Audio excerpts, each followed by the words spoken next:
Boa noite, minhas irmãs.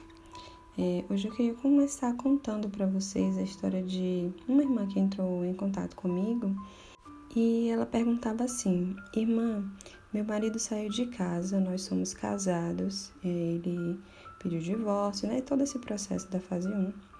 Só que eu estava num grupo de oração, orando pela restauração do meu casamento, e a amante também estava no mesmo grupo, também fazendo oração. Quem o Senhor vai ouvir? A mim, que sou a esposa, ou a amante? Eu falei, minha irmã, em nome de Jesus, pode acalmar sua alma, que o Senhor, Deus não é Deus de confusão, como diz na palavra.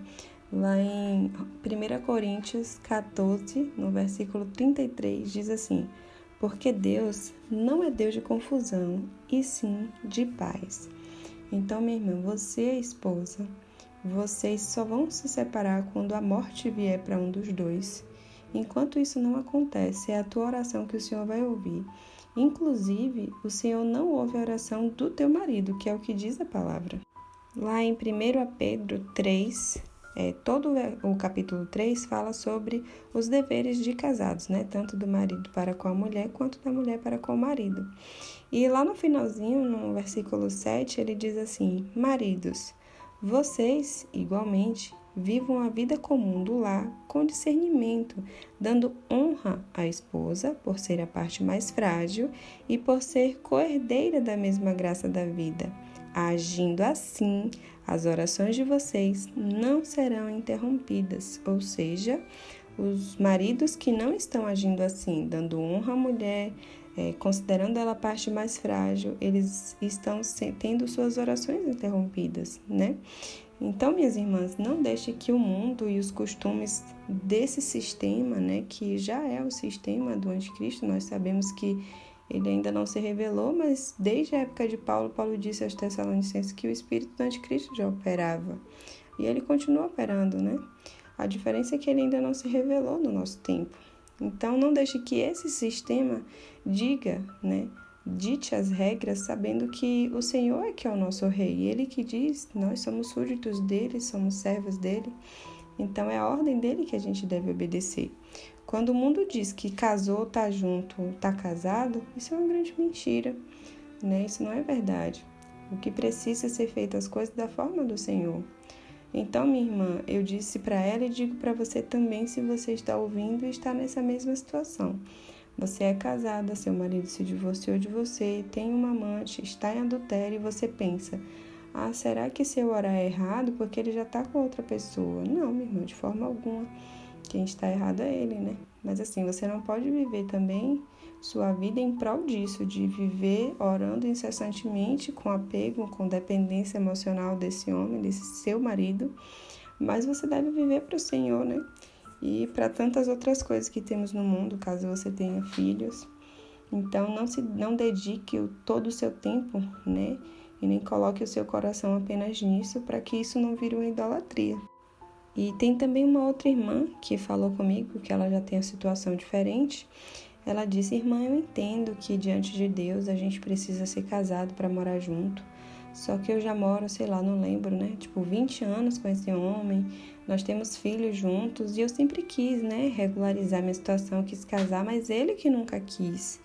E aí eu te pergunto, minha irmã, o que é que vale mais, agradar a Deus ou aos homens? Se você já reconhece que diante de Deus você está em pecado, você já chamou essa pessoa para regularizar e ela não quer te assumir, ele não quer te assumir como esposa, não quer andar de forma correta diante do Senhor, isso significa que vocês não são casados e que ele realmente não quer ser casado contigo.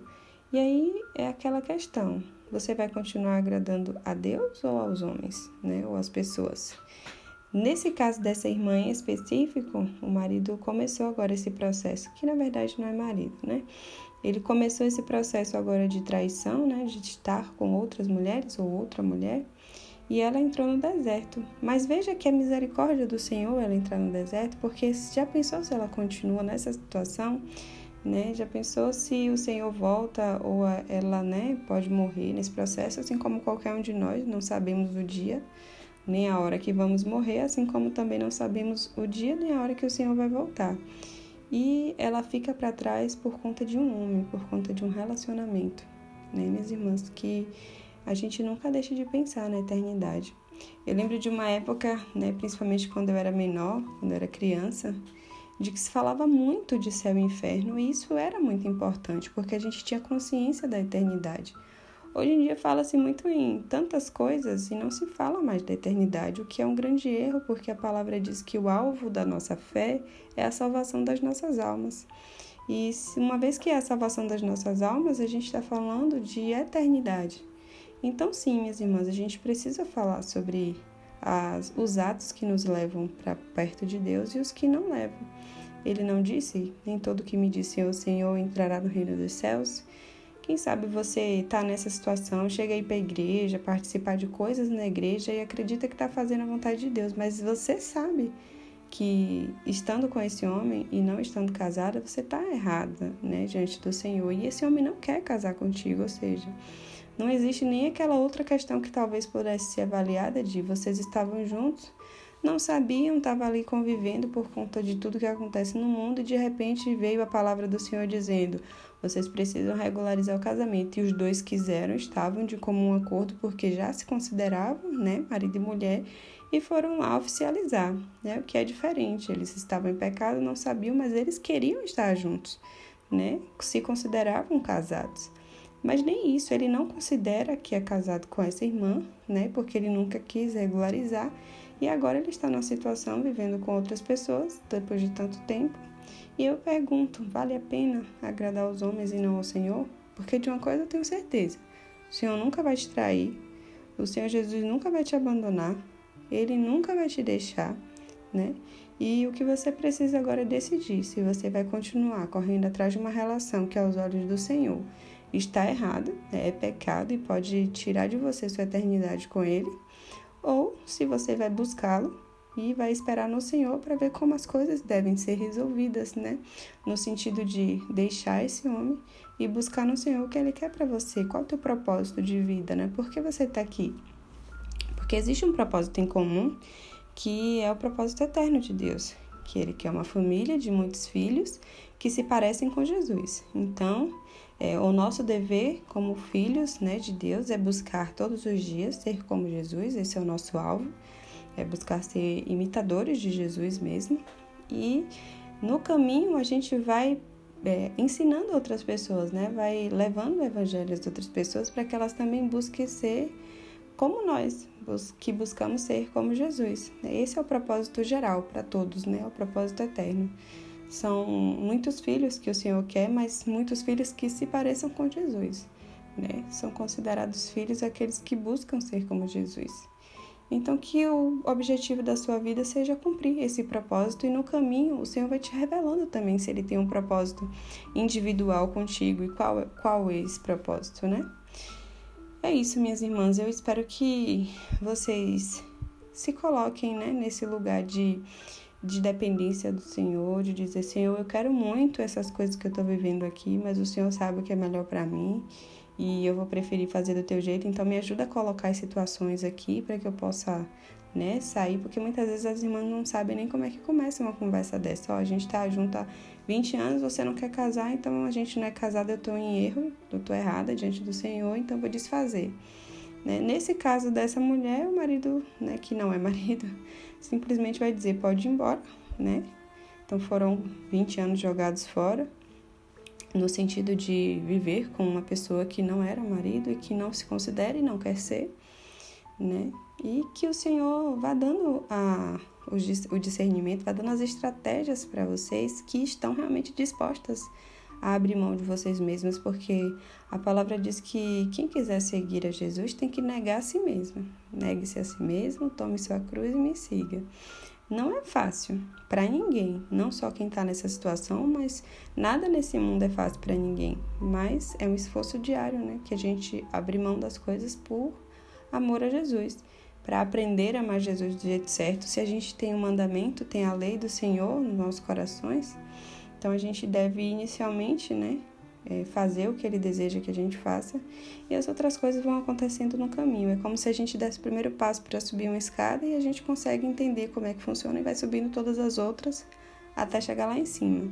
Então é exatamente isso que o Senhor quer fazer contigo. Ele quer primeiro o seu primeiro passo, Ele quer que realmente você abra mão e que você comece esse processo de restauração pessoal no Senhor, porque é você e Deus, e as outras coisas serão acrescentadas, né? Então, se você também passa por uma situação parecida com essa, ou se você está nessa situação, que você possa escolher o Senhor, né? Ao invés de escolher um relacionamento que aos olhos do Senhor está errado, né? Que é pecado, que vai te tirar a tua salvação, que vai tirar de você sua eternidade. Que o Senhor possa abrir as mentes e corações e que o Espírito de Deus, né? Nosso Consolador, o nosso amigo Espírito Santo possa convencer, né, cada um da justiça do pecado e do juízo. O mundo, ele traz muitas coisas que parecem corretas, mas são muitas mentiras, muitos sofismas, né? Coisas que de tanta gente vê as outras pessoas fazendo, a gente entende como verdade, quando na verdade é pecado apenas, né? Para o Senhor é um pecado. Que a gente possa viver, né, a vontade do Senhor para as nossas vidas. Pai, muito obrigada, Senhor, pela Tua palavra. Muito obrigada pelas misericórdias que se renovam a cada manhã, que alcançamos hoje. Te pedimos que possamos alcançá-la todos os dias, porque nós reconhecemos a nossa situação, Pai, de pecador.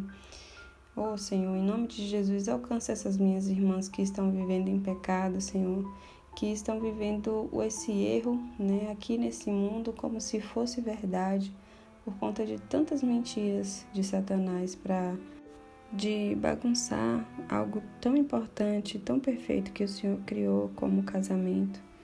Senhor, tem misericórdia das minhas irmãs, traz clareza, Senhor, da Tua palavra, da Tua verdade, dos Teus mandamentos, daquilo que o Senhor deseja, Pai, em nome de Jesus.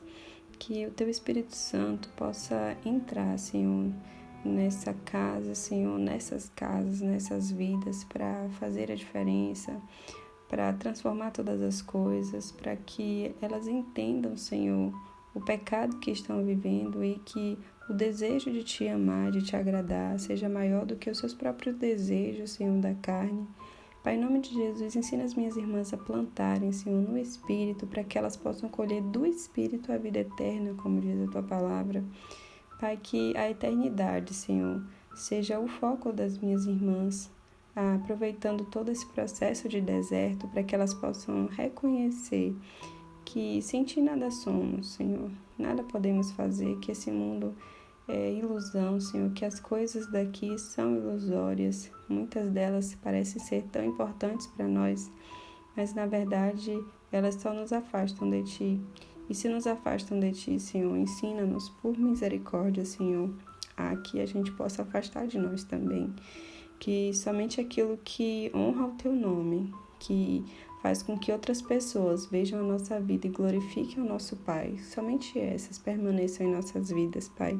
Para honra e glória do Teu nome, Senhor, alcança as minhas irmãs, Senhor, com misericórdia, com revelação plena de quem Tu és, da Tua vontade, Pai, das coisas que fazemos, revela os nossos pecados, Senhor, as raposinhas, em nome de Jesus, para que possamos nos arrepender e deixar e alcançar em Ti misericórdia. Pai, muito obrigado pela oportunidade do deserto para tantas irmãs, assim como foi comigo, porque o deserto é Tua misericórdia, é amor da Tua parte, Senhor, é transformação, é liberdade. É tão bom poder olhar para trás hoje, Senhor, e me sentir livre, feliz, com tudo que o Senhor fez, porque em meio a todo o sofrimento que foi necessário, tivemos tantas experiências, Pai, contigo. Como é bom, Senhor, olhar para um Deus tão misericordioso que em meio ao deserto, em meio a todas as situações, seja de dor, humilhação, de vergonha, o Senhor transforma tudo isso em dupla honra. Muito obrigada, Senhor, pela Tua paz, pelo Teu amor, pelo Teu carinho, por tantos mimos também que o Senhor faz conosco, que o Senhor dá para nós, e que possamos valorizar cada um deles, Senhor, para honra e glória do Teu nome, Pai. Amém.